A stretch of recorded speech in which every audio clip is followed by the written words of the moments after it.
Je souhaitais compléter ma vidéo précédente. Je responsabilise l'homme. Bien sûr que la femme est aussi responsable. Enfin, je ne la rends pas irresponsable. Ensuite, je me suis trompée, j'ai mis les puritains, mais j'ai voulu dire les libertins et les épicuriens, c'est-à-dire ceux qui prennent du plaisir sans forcément penser au plaisir de l'autre, qui ne jouissent pas en fonction de l'amour, de former une seule chair. Leur plaisir rétrécit comme une peau de chagrin. Ils en ont toujours moins, ils ont toujours plus besoin de stimulation diverses et variées. Alors, il n'y a pas le modèle chrétien, nous sommes les créatures de Dieu. Il n'y a pas la morale. La morale est très, très dangereuse parce qu'elle est toujours morale pour certaines personnes, mais pas pour d'autres. Est-ce qu'il est moral de jeter sa fille à la porte lorsqu'elle est enceinte? Non. Est-ce qu'il est moral de traiter de bâtard un enfant qui n'a pas de père et de le mépriser? Ce n'est pas de la moralité chrétienne.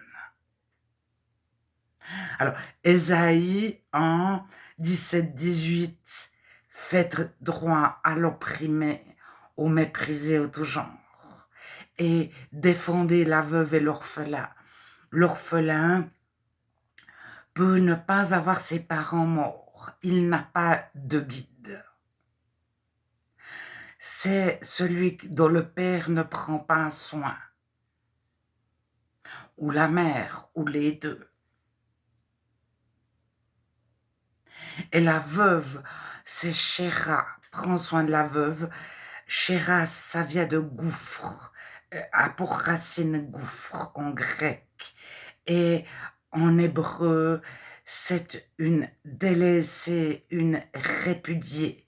La racine est à l'amant. Donc une veuve, 9 fois sur 10, n'a pas son mari mort.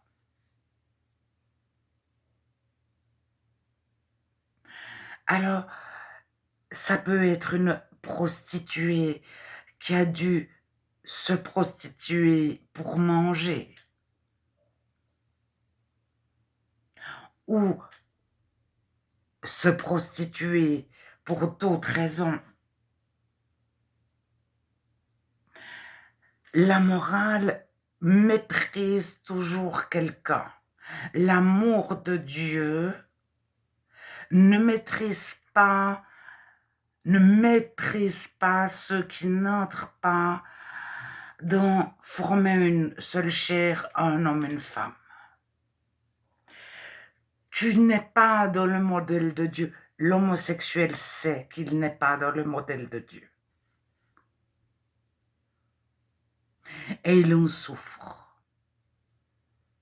Mais il souffre du mépris de la morale. Le chrétien aime l'homosexuel.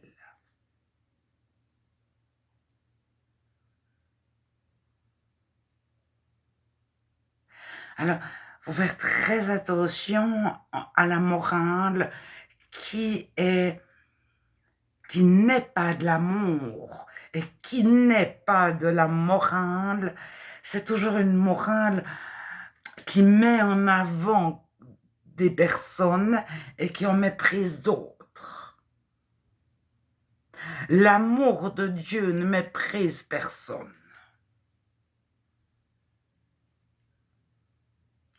Mais ça ne veut pas dire que ceux qui font faux font juste. Ça veut dire que Dieu aime aussi ceux qui font faux, et le chrétien aussi aime celui ou celle qui fait faux. mais on ne lui dit pas: «Tu fais juste».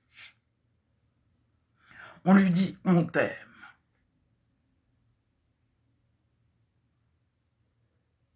Alors, il y a toujours un modèle, mais il y a toujours des gens qui n'entrent pas dans le modèle.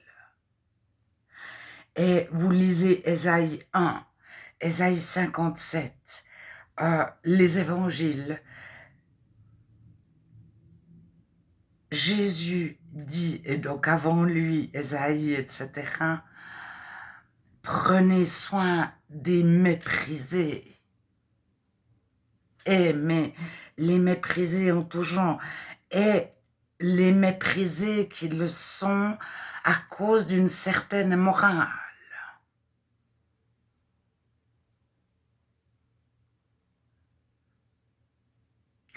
Ou qu'ils le sont par manque d'amour, parce que des personnes n'ont plus conscience de l'autre, n'ont plus d'empathie, n'ont plus agapé pour l'autre, pour chacun. Mais l'Ancien Testament, vous trouvez partout, Dieu souhaite le bonheur de l'homme, de la femme, de l'enfant. C'est son plus grand désir.